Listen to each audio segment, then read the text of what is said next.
Fala pessoal, sejam todos bem-vindos a mais um vídeo aqui do NS Futebol. Seguinte, dia de Brasileirão, dia de Bahia e Fluminense na tela para vocês. Seguinte, vamos começar a análise pelo começo, que é sempre muito importante, tá? Não temos grandes surpresas. O que é não ter grandes surpresas nesse confronto? Você provavelmente terá um Fluminense com mais posse de bola, um Fluminense que no total progrida mais, mas que na proporção, ou seja, o tanto que eu tenho que passar para conseguir progredir, o Bahia vai melhor nessa relação do que o próprio Fluminense. O que isso quer dizer para a gente? Que nesse cenário você tem passes mais longos do Bahia e passes mais curtos para a equipe do Fluminense, tá? Esse ponto é importante da gente começar a entender. Quando a gente for para a velocidade de recuperação, você vai ver que as duas equipes pressionam bastante, tá? Então fica um critério basicamente para cada lado e isso aponta um cenário onde as duas equipes pressionando bastante, as duas adotam estratégias diferentes. Uma adota uma estratégia de recuperar essa posse e voltar a manter, a tocar e organizar a equipe, enquanto a outra equipe começa a adotar uma postura mais rápida na hora do ataque. Então você tem duas alternativas diferentes de estilo de jogo presentes aí. O que isso resulta, e a gente está olhando para o cenário de Bahia em casa e Fluminense fora, o que isso resulta na hora de defender, ou seja, na hora de se proteger da finalização adversária. Resulta no empate técnico entre bloqueios, então 30-30, e uma vantagem do Bahia na hora da defesa do goleiro. Então, na hora que o goleiro for realização, o Bahia leva, de fato, uma vantagem aí em relação ao Fluminense. Quando a gente olhar mais para cima, a gente consegue entender na hora da finalização quem leva vantagem ou não. E aí você tem um Fluminense que finaliza mais vezes contra um Bahia que finaliza um pouquinho menos, mas converte mais, tá? Isso jogando em casa. Então, se a gente olhar o cenário como um todo, só tem um dos critérios decisivos para o Fluminense, dois ali para o Bahia e um empate. Ou seja, dos 4 critérios decisivos, 2-1 para o Bahia, o que coloca ele como favorito.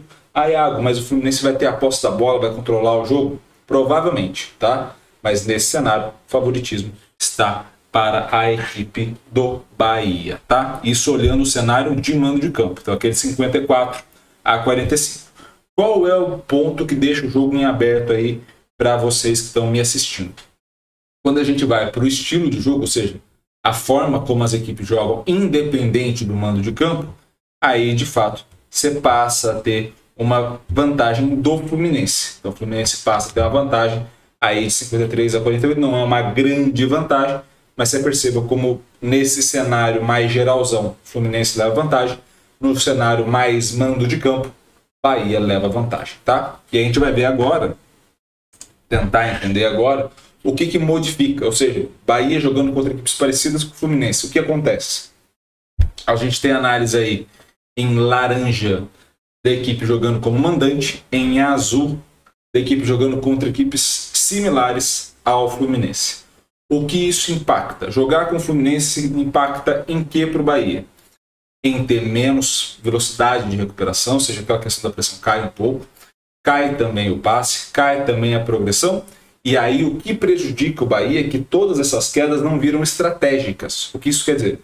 Poxa, eu vou, sei lá, contra o Fluminense, que é uma equipe que gosta de ficar com a posse, eu vou abdicar de ficar com a posse, vou recuar um pouco as linhas e vou explorar o contra-ataque e conseguir mais finalizações, converter uma situação melhor de chute, qualquer coisa do tipo. Não é o que acontece.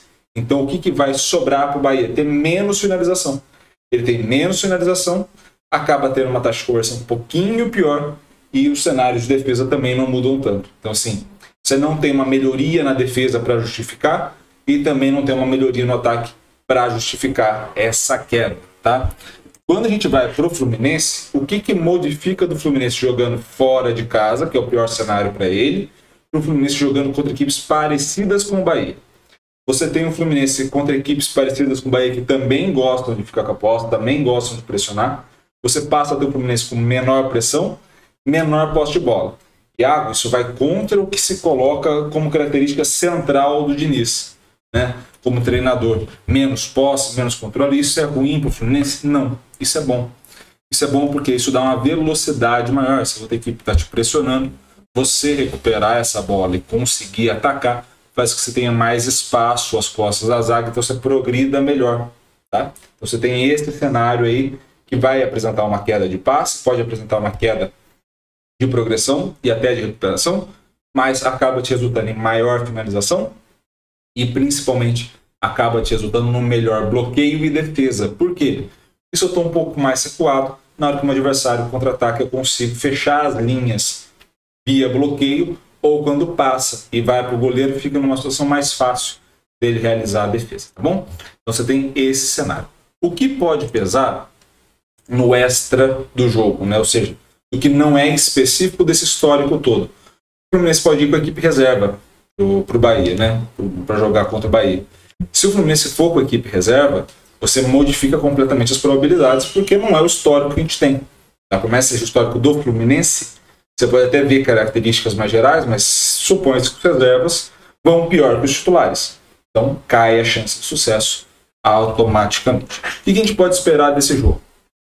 O mais provável seria uma vitória do Bahia, uma vitória muito apertada, mas uma vitória do Bahia. Esse seria o mais provável. Saindo o primeiro gol do Bahia, o Fluminense passa a ter dificuldades, porque o Bahia sai estrategicamente muito à frente. Consegue recuar essas linhas, consegue atacar mais rápido e consegue, assim, não só se defender bem, como aumentar a sua chance de fazer o segundo. Se o Fluminense faz o primeiro, acontece o inverso, né, do Fluminense conseguir ficar com essa posse da bola e conseguir se proteger estando com ela, tá? E aí é um cenário favorável. Mas, de novo, a gente precisa saber desse Fluminense, a partir dessa análise que a gente está fazendo, precisa saber se vai ser o Fluminense titular ou o Fluminense reserva. Se for um reserva, a situação, obviamente, fica ainda mais favorável para a equipe do Bahia. Beleza? Espero muito que vocês tenham gostado desse vídeo. Se gostou, curta, comente, compartilhe esse vídeo com o máximo possível de gente. E, é claro, se inscreva no canal e ative o sininho para receber todas as notificações. Um grande abraço a todos, obrigado pelo carinho, pela audiência e valeu. Até a próxima.